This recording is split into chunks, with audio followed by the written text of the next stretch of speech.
Hi and welcome back.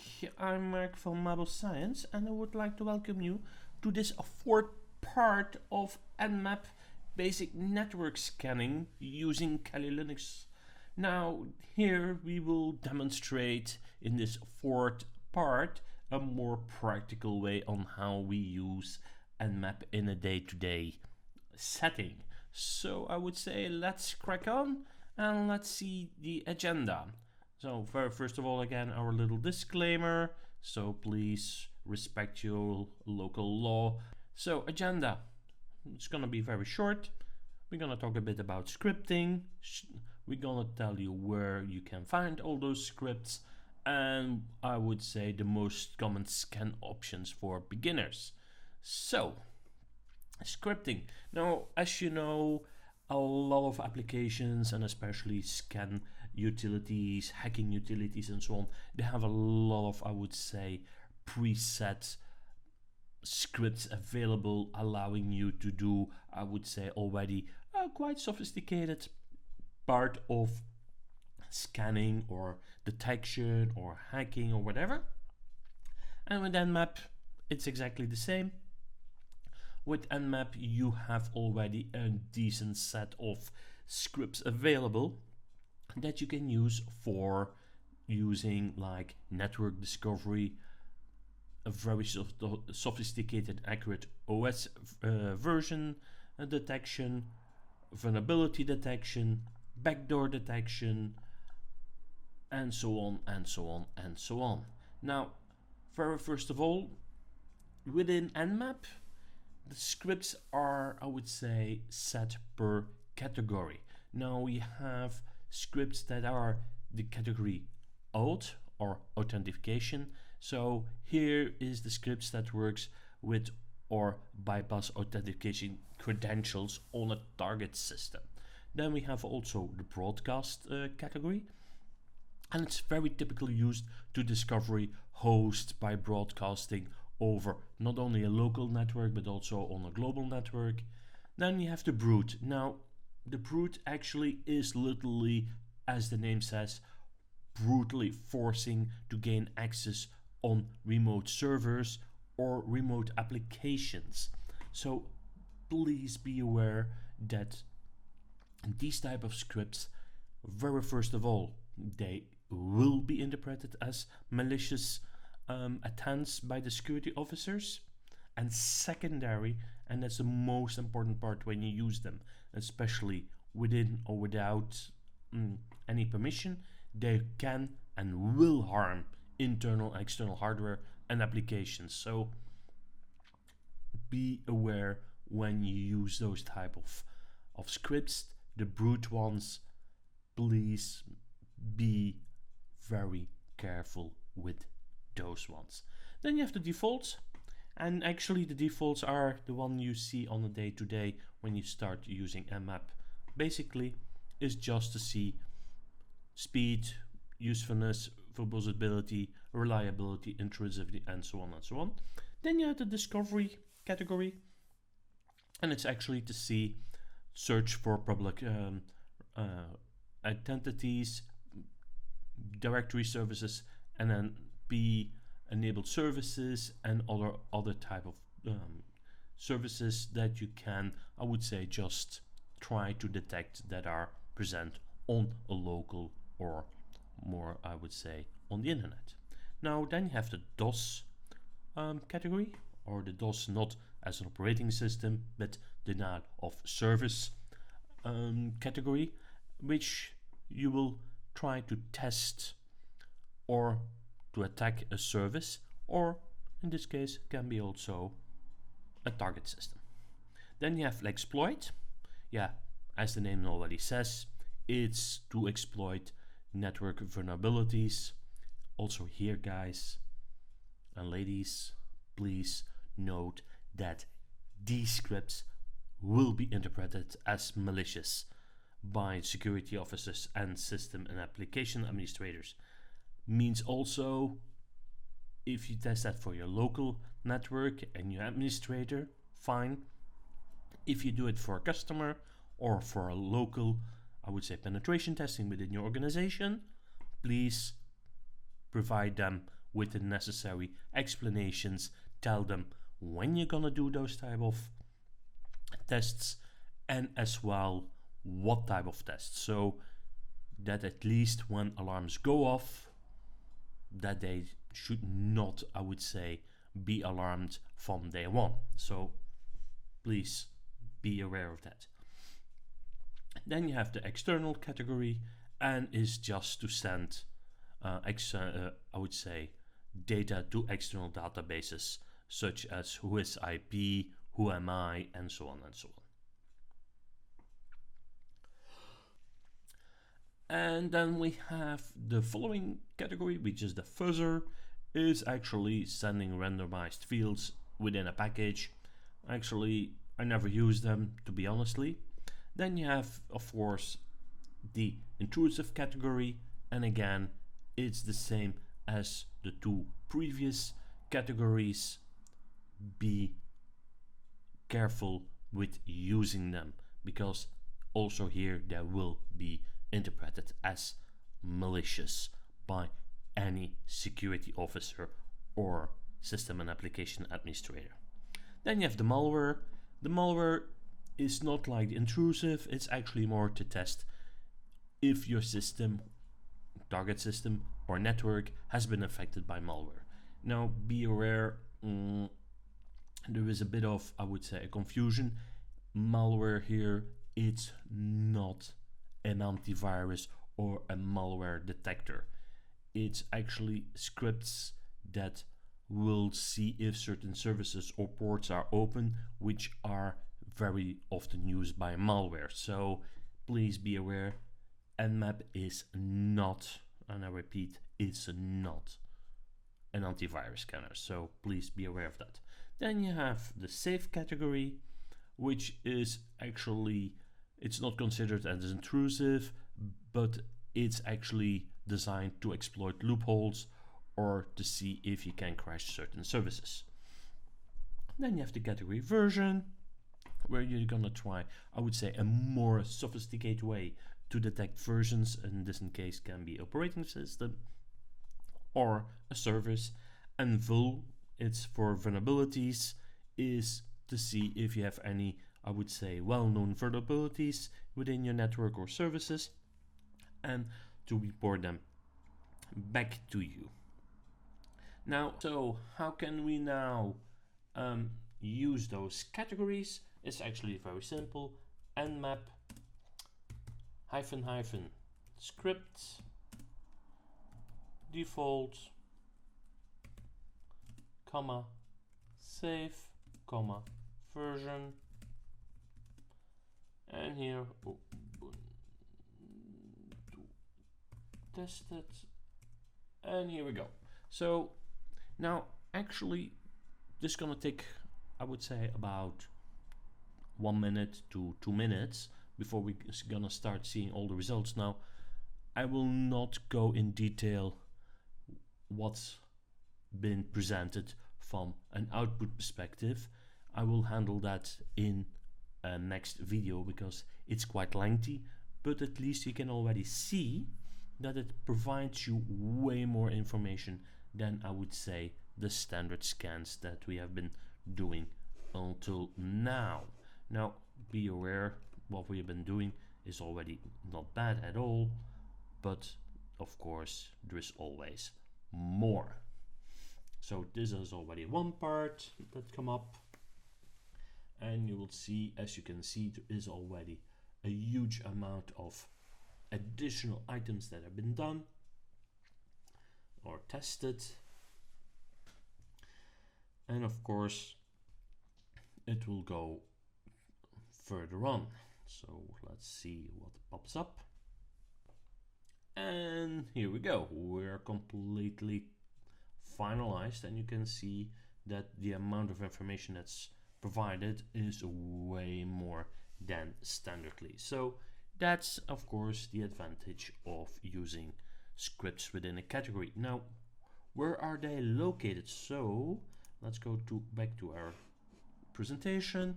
So where they are located, those scripts, actually, depending a bit what you're using, it can be under the user share Nmap scripts, that's for Linux. If you use Mac, I mean a Mac notebook or something like that, it's under user seller Nmap share Nmap scripts.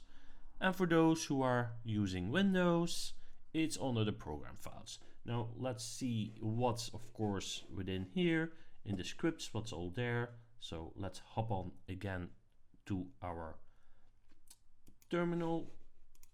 Let's have a quick thing and let's go to user share Nmap scripts. And as you can see, there are a huge amount of scripts available. Now, you can launch them also one by one if you want. For example, you can do a flooding if you want, for example, or you can see if there is an IRC info available. So the infos are generally just providing infos. Brood means for brood passing, and so on and so on. Now I will put in the link below the direct link of Nmap where you can use these scripts. And if you want to say, yeah, but how can I have an info on that? Let's go down. Let's clear this quickly. So how can we see an info regarding a certain Nmap script? Very simple. It's Nmap minus scripts minus info, or help better said, mysql.info.nsa. And as you can see here, it says what it all does. So if you really want to know more about certain scripts, you can literally ask for more help regarding all this. So, but I will put down a link so you can find what's really required or not. Okay, so let's go back to our PowerPoint presentation. Now, as a beginner, what are my most common scans? Now, very first of all, one of the most common scans you do is a single IP. That's actually what we've been doing a lot during our presentation. In this case, for example, Nmap, tryhackme.com, or an IP address, or something else. Then scan a host. For example, that's what we're doing as well. Scanning a range of IPs, actually, that's something we didn't do. Now, what you could do, for example, if you know that in your organization, your IP address ranges, let's say 10.10.1.25 until 180, you could use this command to say, I want to scan all the IP addresses from 20 until 200, for example, and to see if there is anything available that's on that range, and what of course the services are, and what's open and what's closed. Of course, you can also scan on a subnet. And then a thing which is really fun is actually from a text file. So actually what you could do is take an export of all the machines that you have, and including IoT devices, printers, scanners, just call it a name, what all is available within your organization, and you could literally launch a whole scan against this. Now, I did already, I would say, a presentation or a preparation on this. So let's go again to our terminal and let's see what I prepared. So what I did, actually, I created a text file called MABO Science. If we're gonna use this, MABO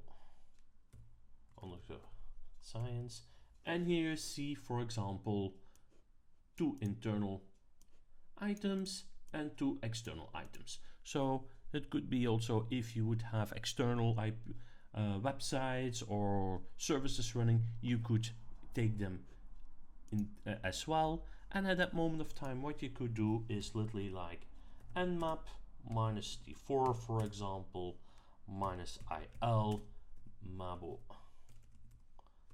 science, and you launch it and you will go along. Now I would say I don't gonna launch this now because it will take some time, but I prepared also something else which I will come back on later.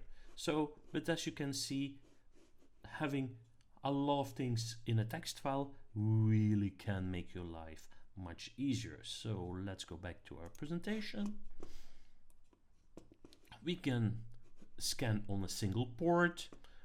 -p we use then. We use the port name and then the address. Or a range of ports, nmap -p from 1 to 100 and the IP address. We would say, nah, I want to scan the most 100 common ports. And with nmap, that's very simple. -f, IP address, and off you go. If you say, no, I want to scan all the ports, means in this case, the 2200 different ports that Nmap scans by default, you can use the -p and you get everything. Or you can say, nope, I want to scan on very particular UDP or TCP ports. -p, U for capital U for better said, for UDP, the port number, comma, T, capital, for TCP, the number, and then literally the IP address or whatever you want to scan. Now you can go comma U, comma T, and so on and so on. So it's not just two, you can literally scan multiple UDP and TCP score ports in a very particular way. Now, on the other hand, what is also very common to do is, of course, to scan for TCP connect, which is which way we saw already before, -s, T, and just the address. For the sync scan, -s, large S. For the UDP, we just provided to you, -p, everything here is C, and then the address, or scan on selected ports. And actually what it does, it ignores the discovery, which is then -p in capital and -f hyphen, and then just do the address. Of course, all something we did, detect TOS and services, -a, standard services, -s, large V, and of course, if you really want to do an aggressive, is -s, minus version in severity 5, and then you're gonna use the address. Now, be careful, if I would use this, for example, on my system, it would not really matter because I am my own administrator, but if you would do that in an organization or for one of your customers from the outside on one is, I would say, open systems, and especially the systems that are available for third parties, again, also here, notify the organization that this scan will take place on a certain day and within a certain time frame, so that you are not getting any issues from a legal perspective. And then, of course, you're also saving it to an output file, which we already did before. And if you want to save it in all formats, you can do -OA and then have it there. Now, from a scripting perspective, for example, you can use using default save scripts, for example, you can do, or like I did, default comma save, but you also can do -sv -c -sc, and then the name. If you want to get help on a script, as I just said, for example, nmap script help equals, and then for example this. If you want to use a specific script, you can use this, for example. Let's try this out once, then at least you have a bit of a view on it. So if we go back to our part and let's say nmap minus s v minus p 443 hyphen scripts equals to SSL heartbleed and try hackme.com. You're gonna see this gonna take a while, and especially I forgot one additional thing here is the -T4 means I'm doing a normal scan, and this will take a bit of time. Now, on the other hand, once you have, I would say, Kali Linux installed together with Nmap, do not forget that a lot of those scripts do evolve. Those scripts are actually maintained by, I would say, by a large community, and it will take not long before certain scripts have been modified, improved, or even additional scripts have been developed and so on. So, and at that moment of time, there's one thing I really recommend is when you do, I would say, a standard update and upgrade of your system, I would also recommend, and it's actually nmap -- scripts minus update db. And what it actually is going to do, it's going to check if your database is up to date or not. Now, in this case, the database is up to date and nothing needs to be upgraded, but sometimes it can happen, and that's why I would say it's very important that you do this. Now, other, I would say, common commands are scan UDP DDoS reflection. As you can see, it's quite long. Getting titles from HTTP servers. This is actually quite fun to do. Also to get the HTTP headers of web services, as well to find web apps from certain paths, as well exploit of NetBIOS servers. Now the last one, I would say it's more like from a confirmation perspective, if by accident during the installation of especially Windows servers, the NetBIOS protocol has been activated or not, because actually we will not allow that, not for external networks at least, because this network, or better said, this protocol is quite old and is well known also to be used by hackers as a gateway to get into your system. So, and then a few additional things which I prepared as well. First of all, how can you, for example, do a full verbose and debug using scripts, or better said in this case, for example, a script where you have your multiple files in it or servers in it. They're in here, -v, -d, -os scan results, and I save it. Now I did that, of course, up front, and let's go to the terminal. And what you get actually, if I would do here my get scan results 2, you're gonna see it's a huge amount of information with a lot of stuff. Now actually this is very good, especially when you really want to go in very detailed information to see what's all there, how it does. You literally can go step by step. Now as you can see, it's a lot of information. So, and these were only 4, I would say, locations. If you would use multiple locations, it becomes even more complex. Now, on the other hand, is what I demonstrated already, how to load the script and to use it. As I said, nmap -- script default serve safe version, and the Belgium wizard in this case is your target system you want to scan. Now I hope that you like this one.